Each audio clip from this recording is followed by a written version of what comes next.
Hi everybody, Tom Radovich here.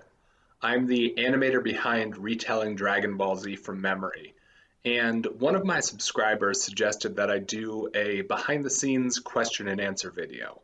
So here are 8 questions that Mr. Randy Marsh 1000 asked on a recent video. So his first question was, how do you make the figurines? I start off with one of my childhood drawings. I trace that drawing onto a scrap of wood. I like to use pine wood. I find it soft and easy to work with. A side benefit is that I can get it really cheaply, especially since I work for an art school, so I can go through the wood shop's trash bin and get offcuts for free. I then use a bandsaw to cut along these different lines that I traced on, and I end up with something a little like this. The next step is to use a Dremel to start shaping the figure and getting it a little more three-dimensional. This is pretty flat. So I use a Dremel bit that holds a tiny cylinder of sandpaper to get out a rough shape, something more like this. I then use a file and sandpaper to smooth it out. You end up with something like this, smoother, and it's ready to be painted. I just use acrylic paint and then I finish it off with a gloss medium. It protects the paint a little bit and gives it a little bit of shine. Question 2 is, what does it look like to make an episode? So I start off my process by racking my brain for everything I remember about Dragon Ball Z. I have these little pocket-sized sketchbooks that I take everywhere, and when I have a spare minute, I work on putting the dialogue and different scenes in order. See some examples of how I do that here. Once I have that scripted, I go through it and figure out what sculptures and locations I need to build for a particular scene. Once all the sculptures are made, I'm ready to shoot the episode.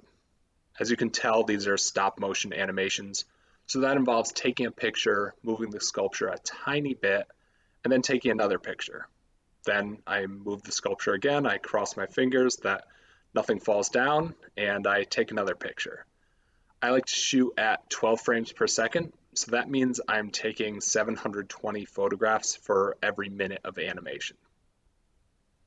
Then I import those videos into Adobe Premiere and put them in the right order, as well as the recorded dialogue and the sound. I do some final color editing and sound editing, and then the video is ready to upload. Question 3 is, what are your 3 favorite types of cake? Number 1, cookies and cream and cookie dough ice cream cake. Find a local ice cream shop that can make this. You won't be disappointed. Number 2, I'd say chocolate and vanilla ice cream cake. And number 3, I'll go with the classic chocolate frosting on a yellow cake. Question 4, sandals or flip-flops? Flip-flops. Question number 5, favorite Dragon Ball Z character? My favorite Dragon Ball Z character would have to be Tien. I think this has to do with a variety of factors. First, the green pants. Green's my favorite color, so that's a huge bonus. I love the third eye that he has that never seems to be fully explained in the series. Also, my first exposure to Dragon Ball was the episode where Tien is battling Goku in the Tenkaichi Budokai, and he splits into 4. I always thought that was really cool. Later on, I really liked how he jumped in during the Cell and Buu arcs to buy people some extra time. Whenever they get around to doing another season of Super, I really hope Tien gets to do a little bit more. I felt like his role in the Tournament of Power was a little bit of a letdown. Question 6. How do you make all of the sound effects? I try to record as many of the sound effects as possible, and to do that, I just use this tiny Zoom recorder. Some of the sounds are just made with my mouth. I'll use random toys for other effects. You probably recognize this Goliath Toys roar. I used that for Uzaru Gohan, I used it for the saber-toothed tiger, I used it for the dinosaur, and I'll probably end up using it a few more times. I used this little Burger King prize from the 90s to change my voice when I want a little more of an echo. When I want even more of an echo, I use this Fisher-Price giant. I also use this giant to create different stomping and crashing effects. After that, it's just about being creative. Sped up shoe squeaking on the ground can sound like a tire screeching. Slowing down, speeding up, or shifting the pitch of a recording in Premiere can really change what a sound can be used for. Once you start recording, you start to notice other sounds around you.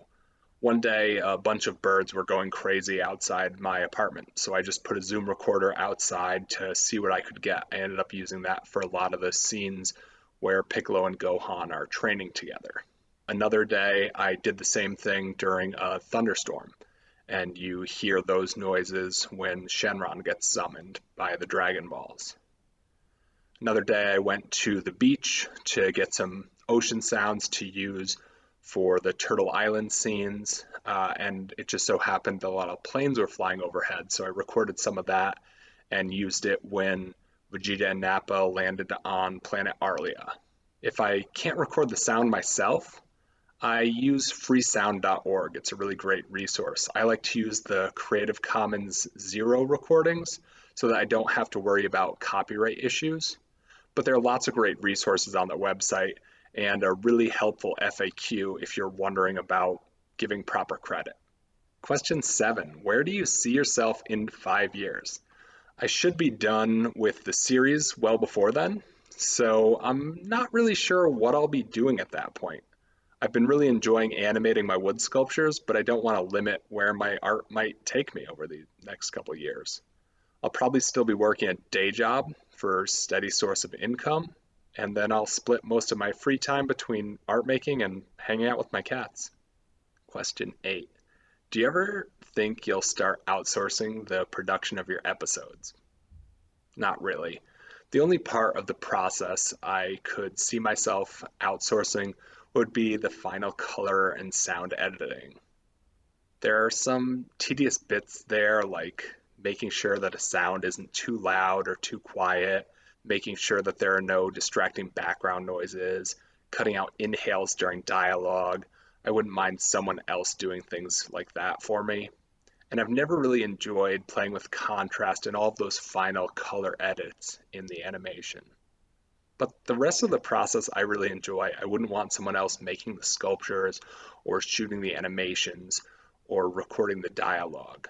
And that's all the questions that we have this time. Please let me know in the comments what you think. Do you want to see more videos like this, or should I just stick to animating? Do you have other things you've been wondering about? If so, please leave a comment, let me know, and I can do another one of these videos. And remember to subscribe so that you don't miss the next episode of Retelling Dragon Ball Z from memory.